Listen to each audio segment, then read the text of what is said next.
this event very closely to see what was stopped abruptly by this chaotic moment at this rally in Pennsylvania. Let's bring in John Santucci, our investigative reporter.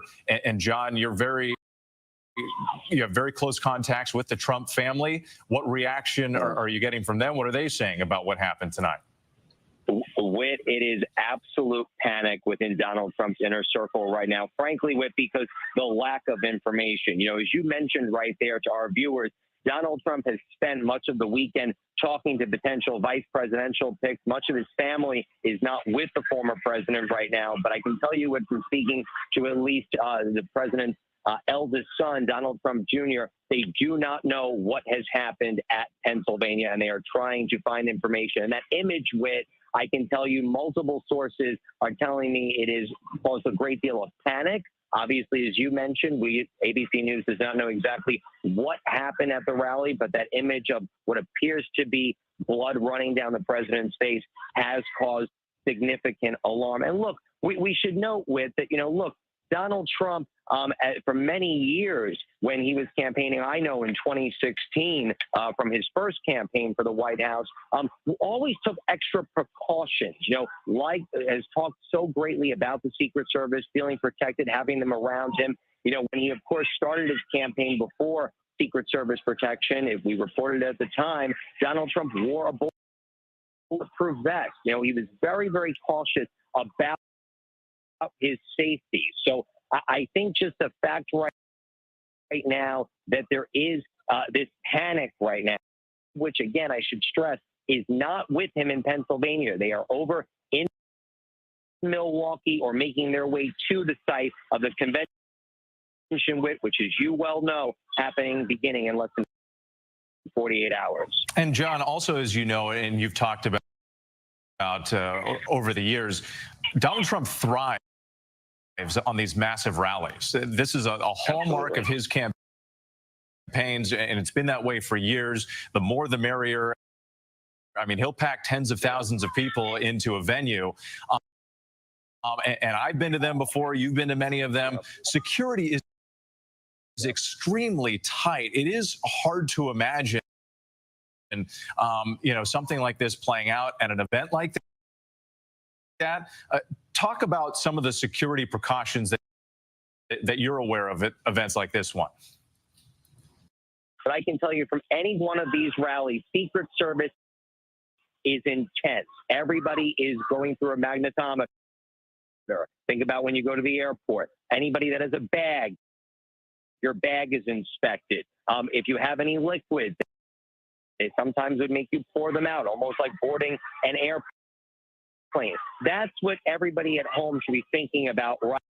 Service protection since the late 2015, early 2016, even before he became the Republican nominee in that contest. Now, here in this situation, he has protection for two reasons. One, being the presumptive Republican nominee, but obviously as a former president, he has those protections too with. So everything that you can imagine for the Secret Service right now is one of evaluating how this could have happened, but also let's be clear. You know, we've been talking about how close we are to the election, but there is still such a significant men have to be doing consistently for the next several weeks and months leading up to November. You have to imagine, as tight as security is at these events already, this is going to cause a massive reevaluation with. All right, John Santucci for us. Thank you so much. I do want to go back to Rachel Scott because Rachel was inside the venue.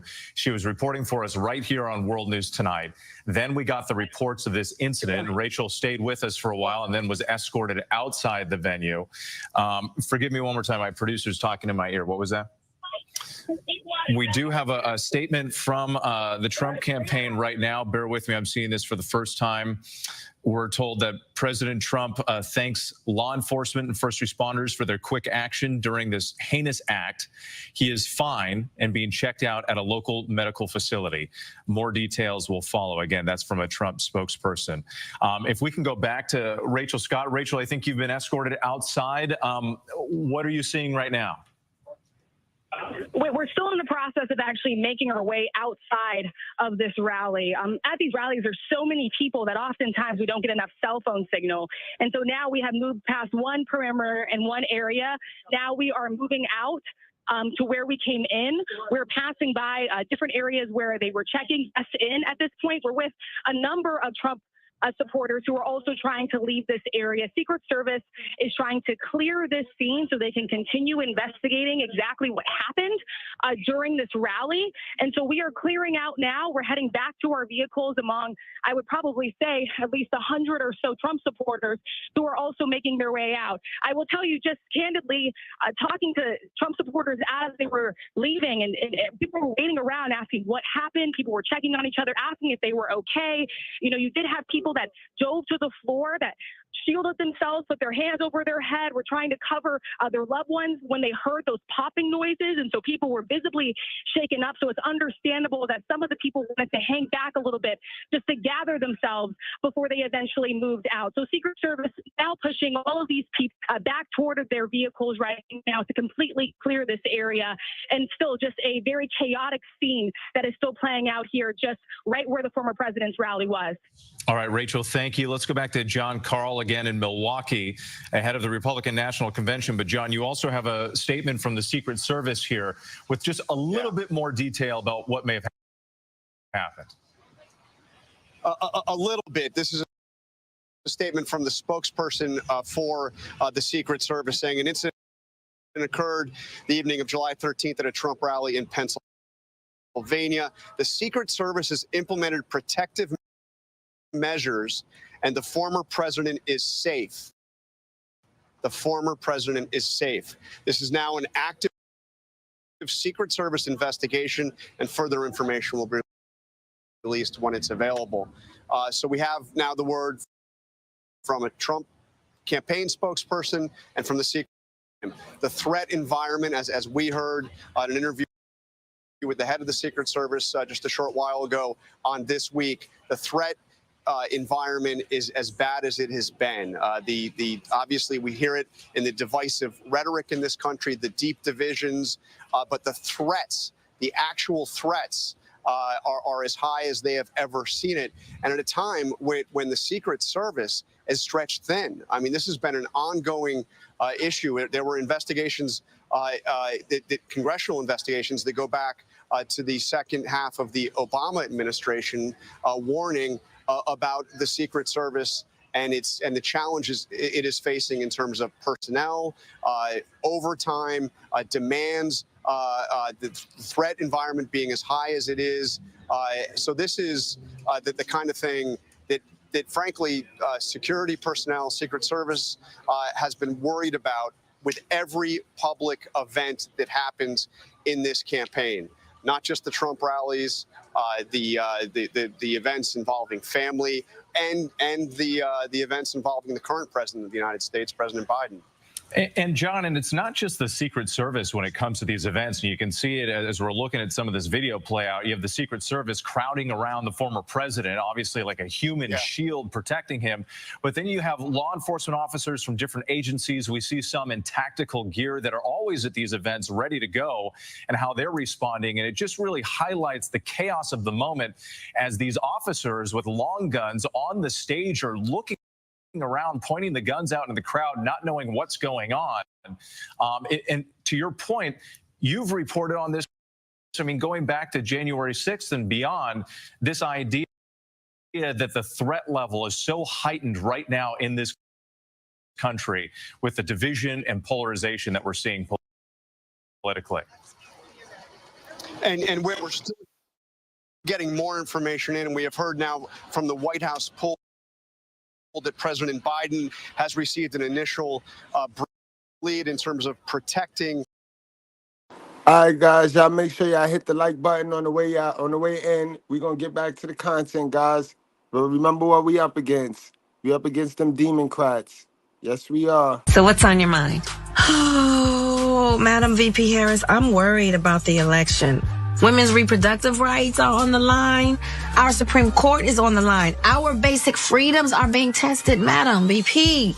I know you've been traveling across the country. What are you hearing? Yeah, girl, I'm out here in these streets. And let me tell you, you're right, Taraji. There is so much at stake in this moment. The majority of us believe in freedom and equality. But these extremists, as they say, they're not like us. They not. There's a full-on attack on our fundamental freedoms. The freedom to vote. Yep. The freedom to love who you love. The freedom to be safe from gun violence. The freedom for a woman to make decisions about her own body, not having her government tell her what to do. They out here trying to take away Pride, Plan B, and Planned Parenthood, but protecting pistols.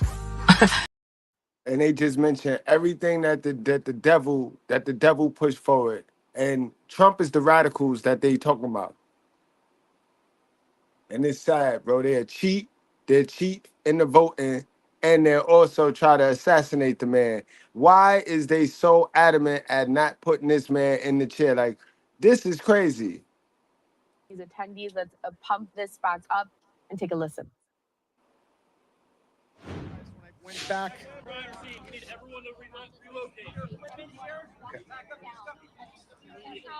All right. Hold on. Go. Okay. Well, just keep going. Okay. All right. So from what I saw and heard, at that point, I realized it was real. And the Secret Service was up there. They jumped on top of President Trump. When eventually he did come up, I did see a little bit of blood on his right ear. It did not appear he was bleeding from his ear. It looked like it was above. Could be anything, though. He might have cut himself being pushed down by the Secret Service. We're going to do it live right now. Hold on. Okay, as you can see there, they are getting ready to go live for the Fox News channel. I do want to reiterate, though, that this is a developing story. So what we're going to hear from attendees here is just what they saw from their vantage point, but nothing has been confirmed just yet. So you did hear that gentleman mention something about perhaps the former president was bleeding, but that has not been confirmed. We are still waiting for official reports on this breaking news. I want to pull up again this tweet from Tim Scott, the senator and one of the potential vice presidential picks for the former president. He says here, please join me in praying for President Donald J. Trump and the safety of those at the Trump rally. I'd like to bring into the conversation now my colleague, Austin Westfall. He is joining me inside of our newsroom. And Austin, you are following the latest on social media, also on the internet, all of the reports. What have you learned so far? What are we still looking to learn? So something that we've been able to gather while we've been looking at all of the reporting coming in from this incredibly scary situation, there are photos out there showing Trump's face close up. He did have blood on his face after this took place. We also saw, if you looked closely, right when those pops started happening, he immediately reached for his ear. He immediately reached for the ear.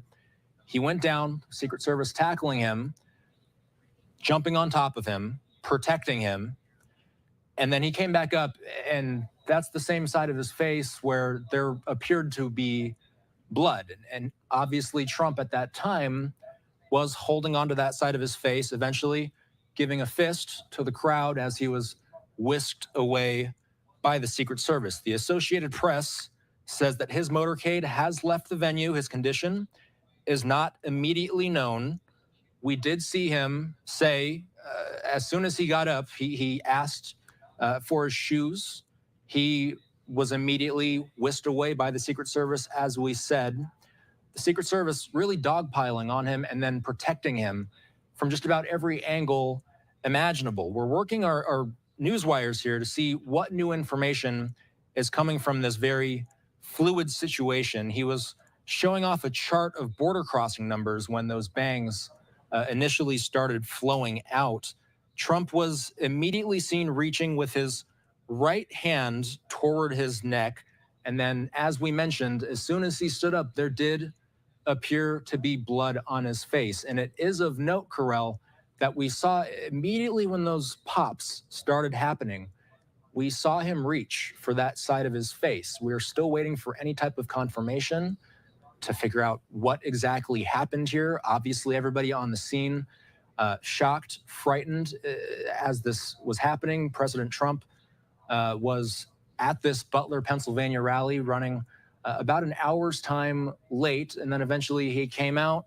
He started giving what you and I would know as a fairly run-of-the-mill Trump speech. We watched these things week in and week out, those bangs ringing out, and we immediately knew that something wasn't right. Of course, the Secret Service doing their job, immediately tackling the president.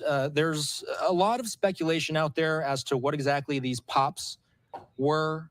We're combing the news wires to see if there's any official word on what exactly happened. But for now, we're saying that Trump was quickly surrounded and escorted off of the stage by Secret Service personnel after these rounds of popping noises that we heard, Carell. And as you heard from the people that were on scene and heard this happening, this was an incredibly frightening situation. I'll be back. I'm checking to see if anything comes through. We're obviously monitoring Truth Social as well to see if anything comes through the former president's official social media channels. But for now, you're seeing some of the reaction from people like J.D. Vance and Tim Scott, who are reacting to this very scary situation, Carell.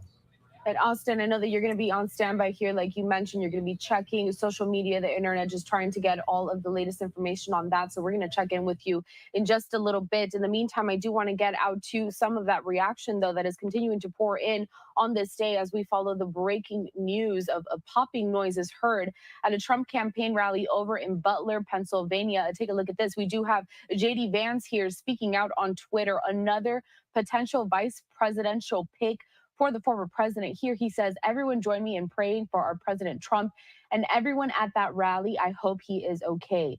Reaction does continue to pour in. We have, again, Tim Scott, another potential vice presidential pick for the former president. Here he says, please join me in praying for President Donald J. Trump and the safety of those at the Trump rally. We are still, again, working to learn what those popping noises were. It was a very tense and scary situation over at what was going to be just a run-of-the-mill rally, just as Austin did mention moments ago, and then chaos just erupted. If you are just joining us now, we are following this breaking news story, and there you see a photo of what Austin was just referencing. You can see what looks to be blood on the president's face, on his ear. He did go down as soon as we heard those popping noises and was touching his ear, as Austin had just mentioned. So we are trying to work and follow the latest. There has been no confirmation as to what those popping noises were. We are working to see if it was potentially something malicious, potentially something dangerous. That entire crowd in Butler has completely dispersed at this moment. If you are just joining us now, again, this is breaking news that we're following happening earlier this hour. Trump taking to the stage just after 6 p.m. Eastern time, just after 3 p.m. Pacific time. About 5 minutes into his speech, we heard those popping noises. The president went down and Secret Service agents rushed to the stage to protect him. If you missed those moments, I'd like to play those out for you next. Here is what happened and what we're covering. And then the worst president in the history of our country took over. And look what happened to our country. Probably 20 million people. And you know, that's a little bit old, that chart. That chart's a couple of months old. And if you want to really see something that's said, take a look at what happened.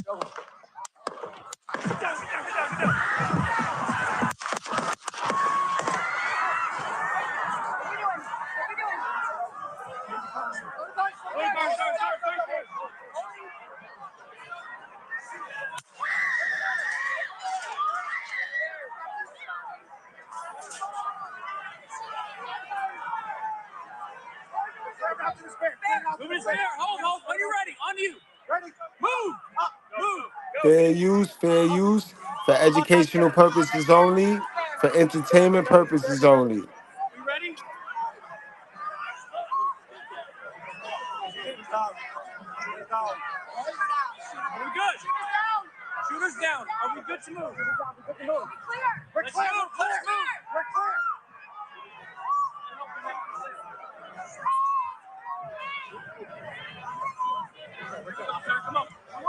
Let me get my shoes. Let me get my shoes. I got you, sir. I got you, sir. Let me get my shoes, sir. Hold on, your head is bloody. So we gotta move to the bus. Move to the bus. Let me get my shoes. Okay, my shoes down. Watch out.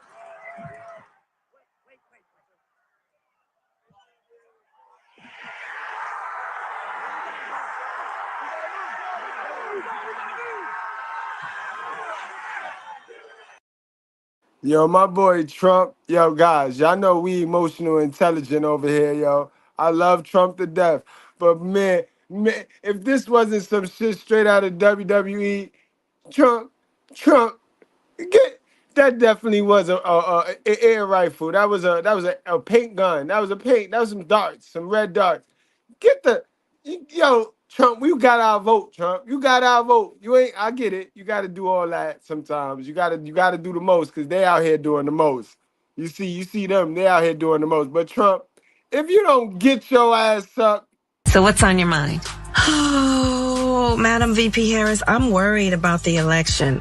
Women's reproductive rights are on the line. Our Supreme Court is on the line. Our basic freedoms are being tested, Madam VP. I know you've been traveling across the country. What are you hearing? Yeah, girl, I'm out here in these streets. And let me tell you, you're right, Taraji. There is so much at stake in this moment. The majority of us believe in freedom and equality. But these extremists, as they say, they're not like us. They not. There's a full-on attack on our fundamental freedoms. The freedom to vote. Yep.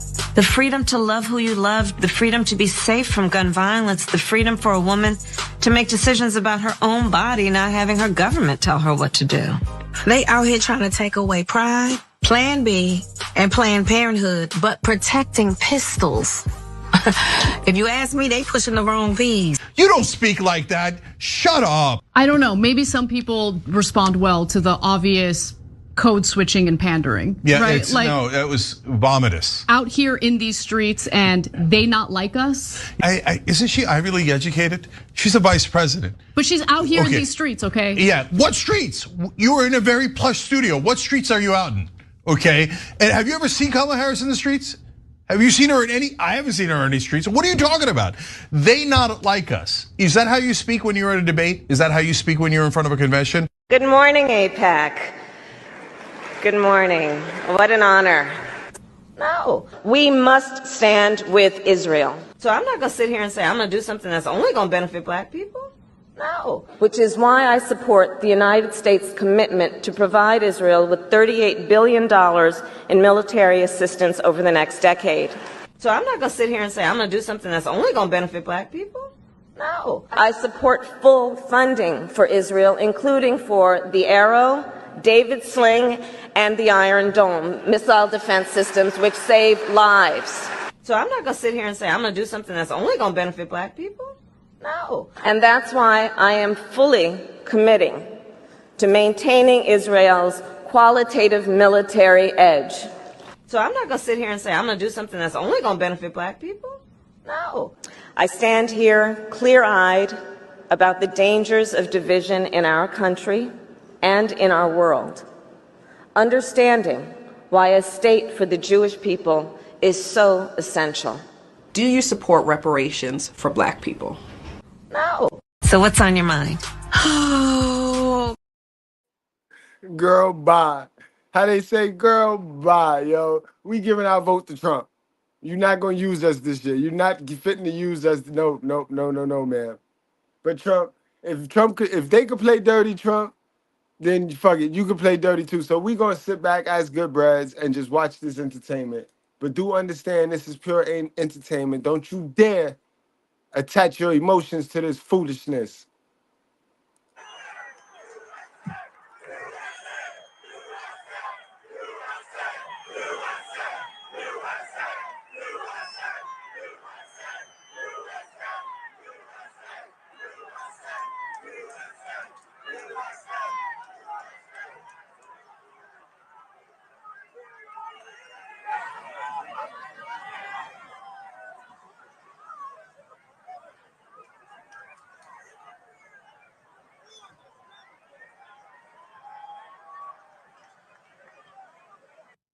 All right, we wanted to show you that entire event in its entirety, a very tense and scary situation over in Butler, Pennsylvania, as we continue to monitor this breaking news and developing story, popping noises heard at a Trump campaign event.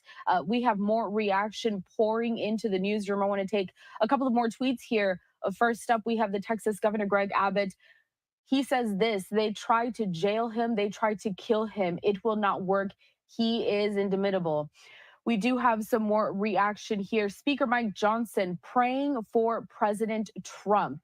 We did hear earlier from J.D. Vance, also Senator Tim Scott, both of them potential vice presidential picks. We are working to get more information on this, but we are going to stay on this story until we learn more of that very scary and tense situation. I do see that more people are popping in to get this breaking news. And we do want to continue to provide all of the latest here. For some more context, I want to bring into the conversation once again my colleague Austin Westfall. He has been monitoring social media, the internet, trying to get all of the reaction and any new information that we have. Austin, I know that President Biden was actually asked about this moments ago. What did he say?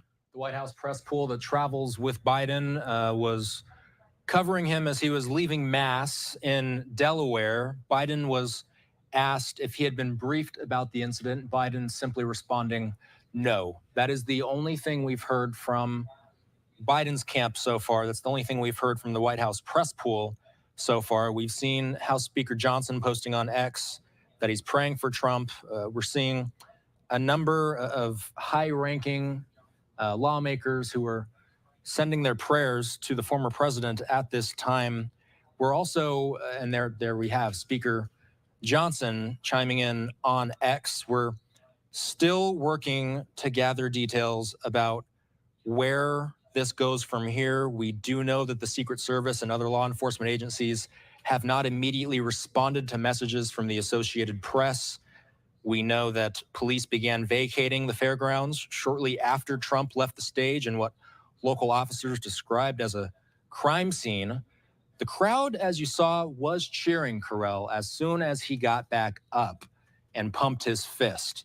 We do know that his motorcade has since left the venue and his condition is not immediately known. However, we do know that he stood up, he was speaking, he was mouthing some words as he was being whisked away, and he was pumping his fist as he was being whisked away as well. The last time we saw Trump, there was some blood coming down from his face. And it's important to mention because there was some early speculation, like, was he possibly bleeding from his face as a result of him falling to the ground? Well, if you watch the video closely, he immediately went for that ear. He grabbed for it as soon as those bangs started ringing out. Carell, we're still waiting for any official word from any law enforcement in the area that can give us some sort of clue about what their initial investigation is finding. And then, Austin, as you did mention, we did see him reach for that ear as soon as we heard those popping noises. For everybody just joining us now, we are going to continue to replay those moments so you can see for yourself exactly what happened at that campaign rally over in Butler, Pennsylvania. I'm going to re-rack it for you and bring it to you again. We are following this developing story. We are working to get all of the latest information for you. As you saw, my colleague Austin Westfall there, he is scouring the web, trying to speak to different sources to try to get more information on this developing story. But in the meantime, for anyone just joining us, we are following breaking news out of a campaign rally for former President Donald Trump. He was in Pennsylvania today. Let's watch the moments when chaos ensued. And look what happened to our country. Probably 20 million people. And you know, that's a little bit old, that chart. That chart's a couple of months old. And if you want to really see something that's said, take a look at what happened.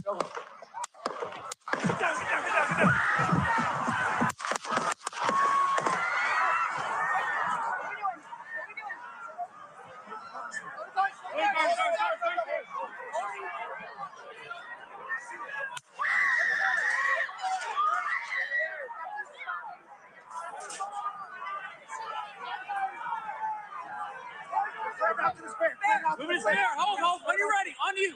Ready. Move. Up. Move. Go. All guys here. All guys here, move it to the stand. Stair, get ready. Stair, get ready. You ready? Are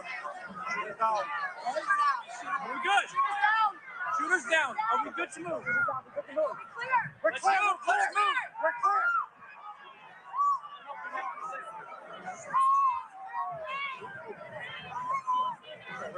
Come on. Let me get my shoes. Let me get my shoes. I got you, sir. I got you, sir. Let me get my shoes, sir. Hold on. Your head is bloody. So we got to move to the bus. Let me get my shoes. Okay. Watch out.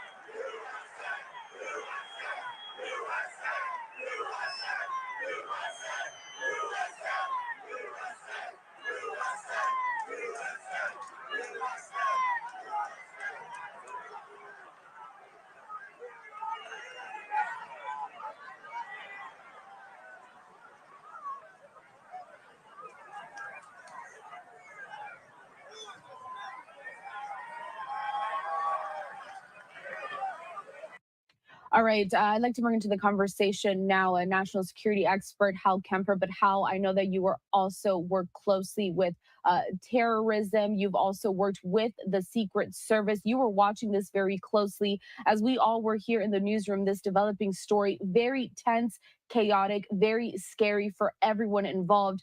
Tell me, what are your initial thoughts when you see this happen at a campaign rally? Well, campaign rallies, Corell, are always rather dangerous situations for the protectee because you have so many people there. And even though they try to do some sort of screening, a lot of times they'll have wands to try and see if they can detect firearms of everybody coming in. That tends to be pretty much the norm anymore. There's always a chance somebody could get in there. And then, of course, if we saw, just a few years ago with the former prime minister of Japan, who was making basically a political rally, was somebody built an improvised firearm. And with improvised firearms, there's a lot of different ways that they might be able to sneak that in. And of course, the fear of 3D printing firearms with non-ferrous materials like plastics or something like that. So we can only guess as to what happened. But yes, a firearm, a weapon can be gotten into a rally like this, despite all the precautions that are there. From what I saw, it looks like, or it sounds and looks like something hit President Trump. It sounds like something based on what I saw, and you couldn't see much, but it looked like it hit his ear, and it looked like there was blood around his ear, and that certainly in a situation like that, it would not be unlikely that a would-be assassin might go for what's called a headshot, which is they're trying to shoot him in the head. If you recall how President Kennedy was assassinated, that was a headshot that basically was used in that assassination. And there's been a number of attempts on presidents. As you know, President Reagan, there was an attempt on him. He was shot. There was an attempt on President Gerald Ford, where fortunately the gun jammed and it didn't happen. And then you go back in history, McKinley, of course, Lincoln. There's been a number of attempts on political figures. You may recall George Wallace was shot, and he wasn't killed, but he was crippled, put into a wheelchair for the rest of his life. So, that's why the Secret Service works so hard. I mean, they go through extensive training. The agents that are assigned to the presidential detail are vetted to make sure that they are, able in every way, shape, and form to do the job for which they're assigned. And of course, what you saw there is they're trying to get the president or the former president out of there as quickly as possible. Where he is at on the stage is essentially the kill zone. That's essentially wherever the assassin was aiming is that area. And they want to get him out of there. They want to get him to what's called the Beast, the armored vehicle. where basically that's a safe area where there's a lot of armor. Small arms certainly I won't get into all the details of what that's capable of, but basically it protects the protectee, if you will. In this case, the former president. They want to get him out of there. They want to get him to safety. One thing you didn't see that you might see with the sitting president would be a more robust medical capability that would be with the actual president. And there's a lot of reasons for that. Even though he's a former president, he's not in any chain of command. So there is a protection detail, but it's not the same as you would see with the actual president. President Biden would have a bigger detail. And I've been back in Washington, D.C. when President Trump came by. He was just driving by, just happened to be near the White House. And I'll just say it's a fairly extensive entourage for a sitting president when they're in office. And that was when he was in office. So you don't see that. But you will have medically trained. Secret Service are all medically trained. They get a lot of specialized, I don't know if it would be fair to say trauma, but emergency medicine, the things that they might have to do to help the president or anybody else out who might be hit with a weapon, whether it be a firearm,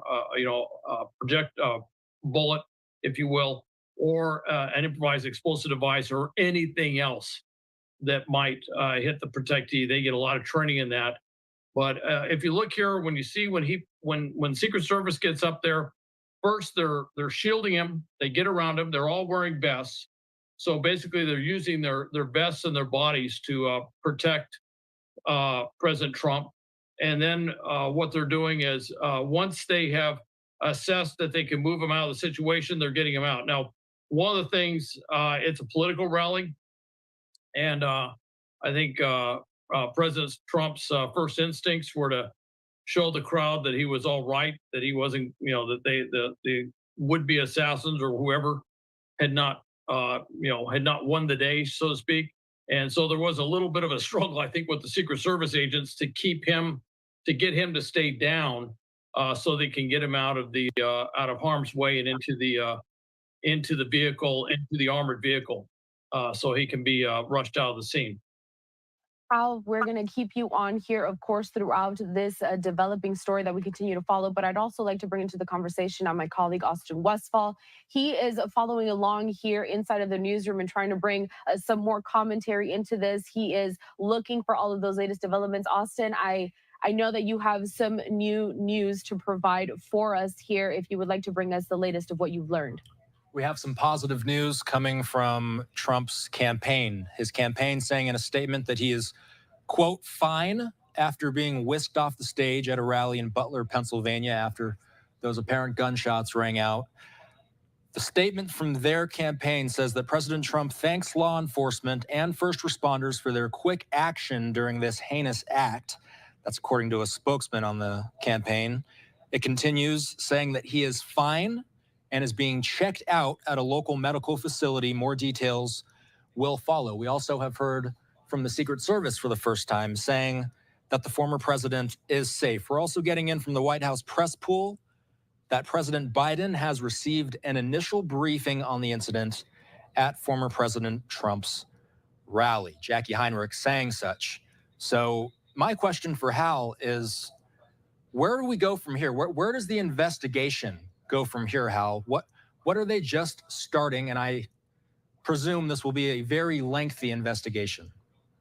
Austin, as near as I can tell, unless you've heard something different, they didn't get the perpetrator, from what I gather, unless you've heard they have.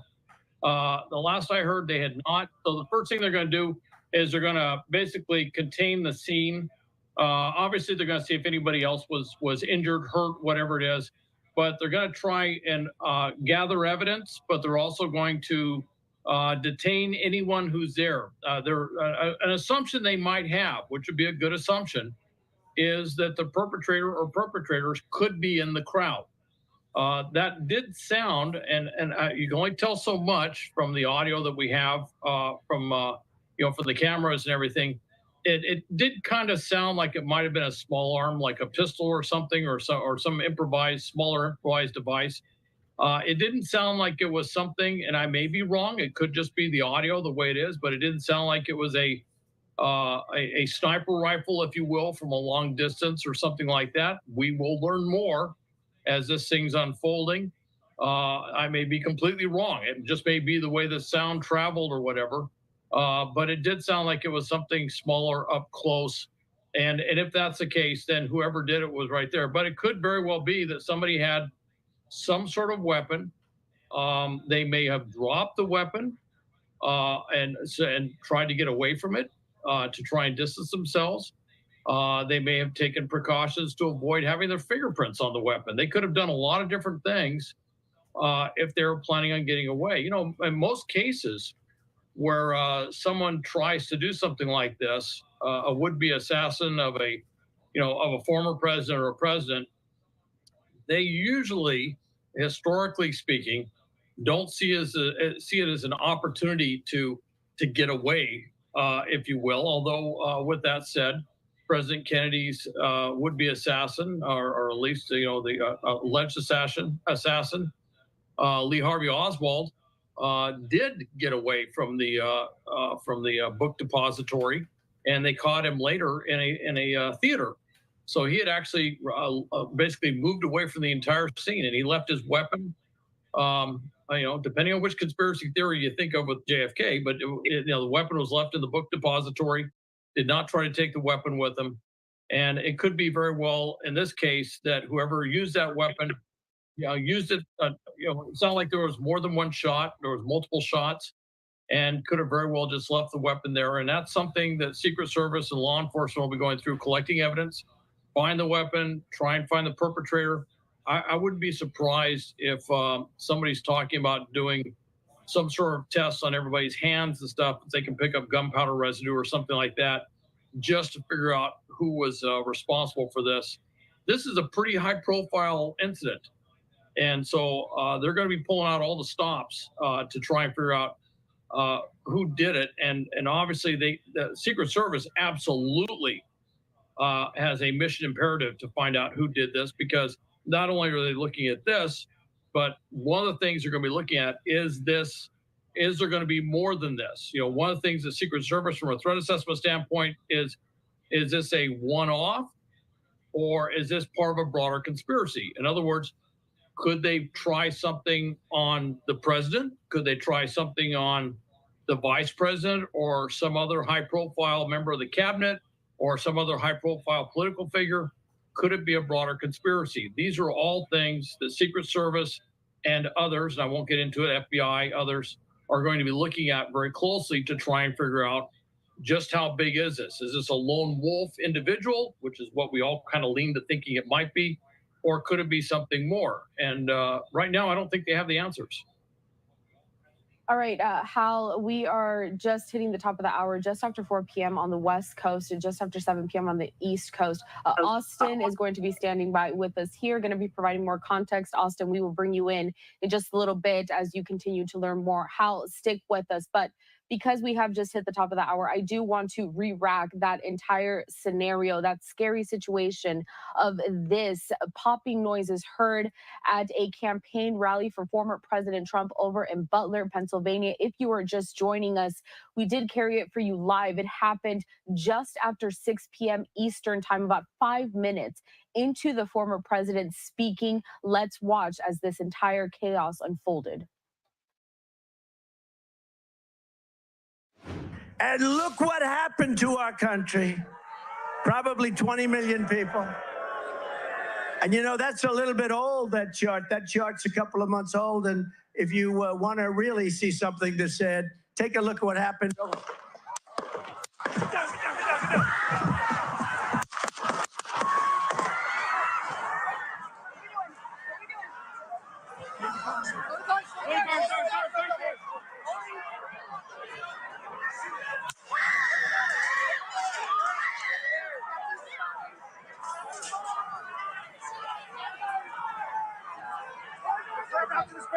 Move it there. Hold. When you're ready, on you. Ready? Move. Up. Move. Go. Up, guys here. Up, guys here. Move it to the stand. Get ready. We ready? We're good.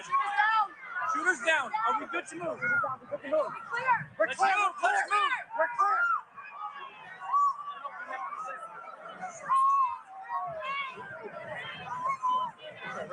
Come on. Let me get my shoes. Let me get my shoes. I got you, sir. I got you, sir. Let me get my shoes, sir. Hold on. Your head is bloody. So we gotta move to the bus. Let me get my shoes. Okay. Watch out.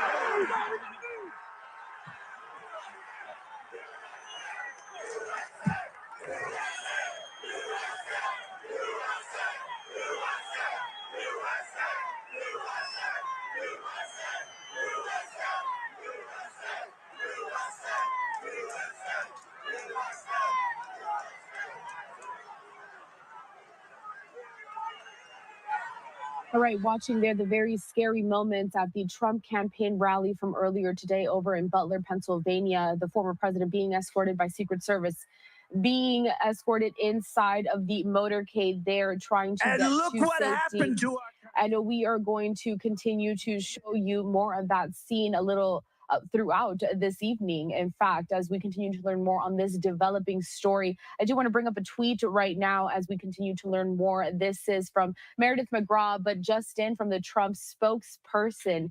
President Trump thanks law enforcement and first responders for their quick action during this heinous act. He is fine and being checked out at a local medical facility. More details will follow. I'd like to bring once again into the conversation national security expert, also counterterrorism expert, and someone who has worked with the Secret Service. We have Hal Kemper joining us live again.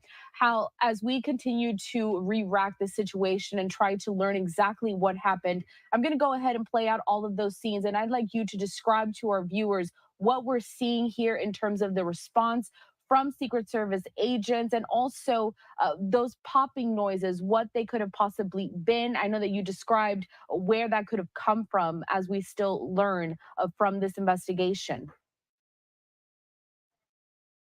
Okay, Corell, when we look at it, one of the things I was looking for in the background is to see which way the audience is reacting.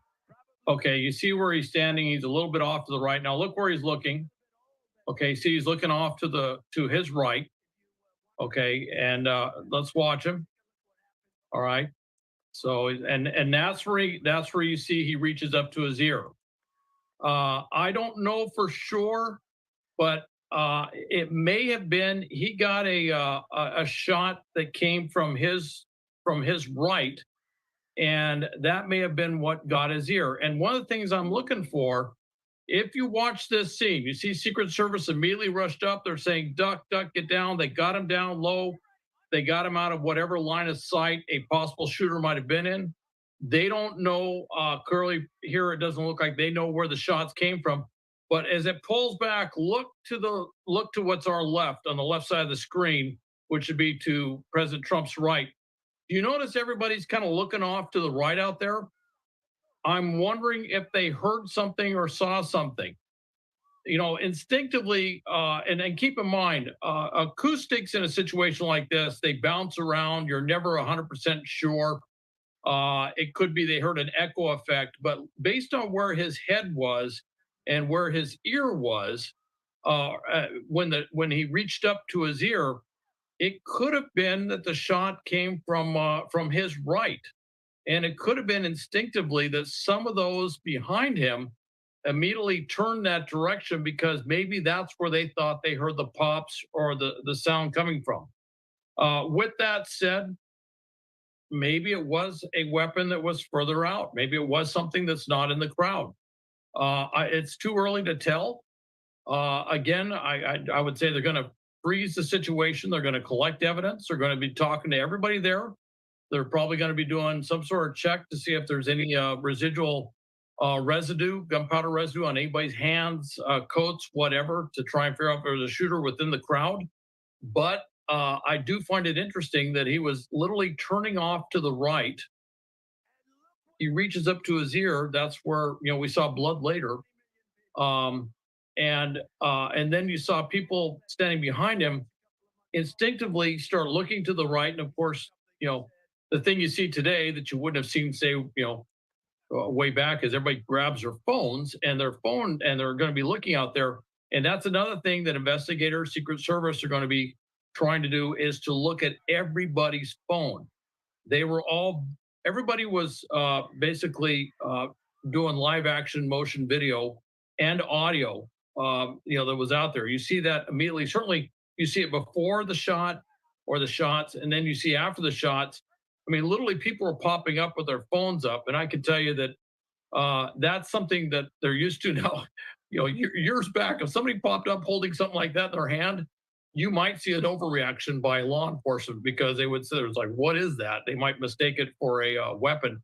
But in this case, there's going to be a lot of people out there that have video of what occurred. And on that video, they may have some vital clues, if you will, some vital information that'll help investigators put together where the shot came from and basically what the whole situation rolled out to look like. But the fact that he was looking off to the right and then his ear was hit could have been indicative of somebody trying to take, this is purely postulation, we don't know, all right?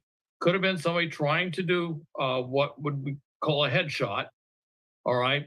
And he could have moved his head. They winged his ear, which is where you see the blood coming from. Secret Service reacted immediately, got him down. He's out of the line of sight of the shooter, and they're trying to figure out where the shots are coming from. But I was looking in the background to see where people instinctively looking to. Where do they think the shots came from? And they're going to be much better than anything we would hear, certainly from microphones, audio feed that would come in via who's ever there, whatever media is there. We're not going to pick that up quite so clearly. But people will hear things, and people will often instinctively turn the direction of where they thought they heard something coming from. And it looks like there's a lot of indications right off that it may have been a shot that came from the right side. Okay, and you see him go down immediately. So, and that's probably one of the reasons that you only see what you see, is because there was probably somebody there. And we can't see everything, but you see how fast he went down. Secret Service reacted very quickly to get him out of the line of sight of any would-be shooter, and to get him covered. You see where they're basically putting their bodies, and with that, the ballistic vests that they all wear, to basically provide a human shield, if you will, for President Trump. Now they're trying to ascertain where the shots came from. Normally what you'll see in a situation like this, at some point here, they got to get him out of what we call the kill zone. They want to move him out of the box, and they want to get him over into the beast, the vehicle, the armored vehicle that would be safety. So as soon as they can ascertain it's safe to move him, they're immediately moving him off the stage to get him over there. As sometimes happens with victims, they want to, like you heard him say, I need to get my shoes and stuff like that. That's very common. You'll see that not just in shooting situations, but you'll see that in disasters and stuff. That people will try and pick up whatever it is. They might want to get their shoes or their or their purse or whatever it is. They'll try and and it's like, you got to get them out, and that's something Secret Services trains for, is to move the protectee in the direction they need to move them, regardless of what the protectee really wants to do. They don't have time to get their shoes. They just need to get them out of there, get them out of the kill zone, if you will, get them into where it's safe, which is exactly what they did. But I can tell you right now that Secret Service is looking at this video just as closely as you and I are. And there is probably communication with everybody on the ground saying, okay, you need to look this direction. And I wouldn't be surprised if they've had people fanned out on that right side, going out quite some way, and they're looking at everything they can. They're trying to quickly gather whatever video they can. They're looking at online feeds. A lot of times people are posting these things live to social media. So they're doing a scan of all social media that's picking it up. And of course, they're also looking if there's any claims of responsibility for an attempt on President Trump, and going through anything like that. And of course, there will be some people out there who may claim responsibility who had absolutely nothing to do with it. And Secret Service is very good at weeding that out over time. But they're going to be looking at everything that's going on. And they're also going to be trying to take a look at the wound in his ear. And they're going to make some determinations of the ballistics of whatever hit him. Was it something small, like maybe if it was something small like a 22, that would immediately, which is a very small caliber round. But it is something that is favored by, certainly by assassins, if you will, but is something that's favored by someone who might have a very small concealed weapon, whatever that weapon might be. It's a smaller round which aids concealment, which is something you might see in a situation like this. Al, I want you to stick with us as we continue to speak on the events of this, but right now we are approaching or just at 7:15 over on the East Coast, 4:15 here on the West Coast. Stick with us here, but I do want to go ahead and re-rack this entire scenario for anyone that is just joining us now. We do. So what's on your mind? Oh, Madam VP Harris, I'm worried about the election. Women's reproductive rights are on the line. Our Supreme Court is on the line. Our basic freedoms are being tested, Madam VP. I know you've been traveling across the country. What are you hearing? Yeah, girl, I'm out here in these streets. And let me tell you, you're right, Taraji. There is so much at stake in this moment. The majority of us believe in freedom and equality. But these extremists, as they say, they're not like us. They not. There's a full-on attack on our fundamental freedoms. The freedom to vote. Yep. The freedom to love who you love. The freedom to be safe from gun violence. The freedom for a woman to make decisions about her own body, not having her government tell her what to do. They out here trying to take away Pride, Plan B, and Planned Parenthood, but protecting pistols. If you ask me, they pushing the wrong P's. You don't speak like that. Shut up. I don't know. Maybe some people respond well to the obvious code switching and pandering. Yeah, right? no, that was vomitous. Out here in these streets and they not like us. Isn't she Ivy League educated? She's a vice president. But she's out here in these streets, okay? Yeah, what streets? You were in a very plush studio. What streets are you out in? Okay, and have you ever seen Kamala Harris in the streets? Have you seen her in any? I haven't seen her in any streets. What are you talking about? They not like us. Is that how you speak when you're at a debate? Is that how you speak when you're in front of a convention? Good morning, AIPAC. Good morning. What an honor. No, we must stand with Israel. So I'm not going to sit here and say I'm going to do something that's only going to benefit black people. No. Which is why I support the United States commitment to provide Israel with $38 billion in military assistance over the next decade. So I'm not going to sit here and say I'm going to do something that's only going to benefit black people. No. I support full funding for Israel, including for the Arrow, David Sling, and the Iron Dome missile defense systems, which save lives. So I'm not going to sit here and say I'm going to do something that's only going to benefit black people. No. And that's why I am fully committing to maintaining Israel's qualitative military edge. So I'm not going to sit here and say I'm going to do something that's only going to benefit black people. No. I stand here clear-eyed about the dangers of division in our country and in our world, understanding why a state for the Jewish people is so essential. Do you support reparations for black people? No. So what's on your mind? Oh. Well, let's roll the clip again. If you haven't seen it, it is shocking. And this is President Trump on the stage talking when you hear gunfire ring out and Secret Service jumps into action. Take a look. Old, that chart's a couple of months old, and if you want to really see something that's said, take a look at what happened.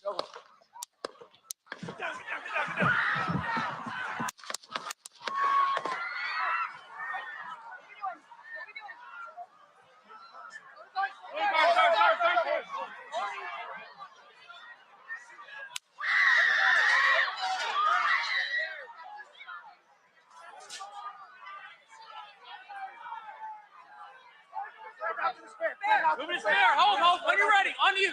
Ready. Move. Up. Move. Go. Hawkeye's here. Hawkeye's here. Move it to the stand. Get ready. We ready?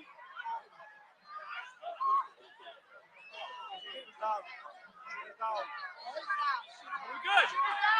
Shooters down. Are we good to move? We're clear. We're clear. And so there you have it. And in a moment here, you'll see the former president get to his feet and then raise his fist to the crowd to signify that he's okay. So we gotta move to the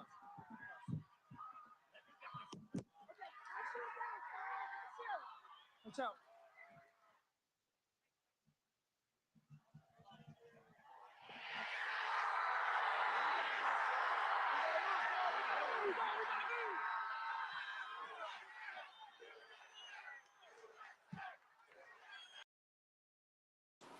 Man, guys. All right, yo. I'm sure everybody will be talking about this, but we ain't got all day. We gave you guys an hour. We watched the shit show for an hour. Don't believe everything you see. They play dirty, so let Trump play as dirty as he need to play to win that seat. Trump 2024, guys. All right. You already see it. They scared. They want this man out of there for real.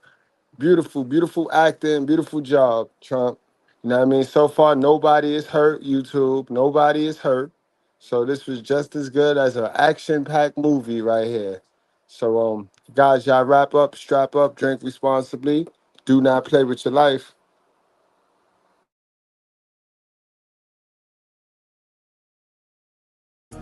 When you see men fall, don't laugh.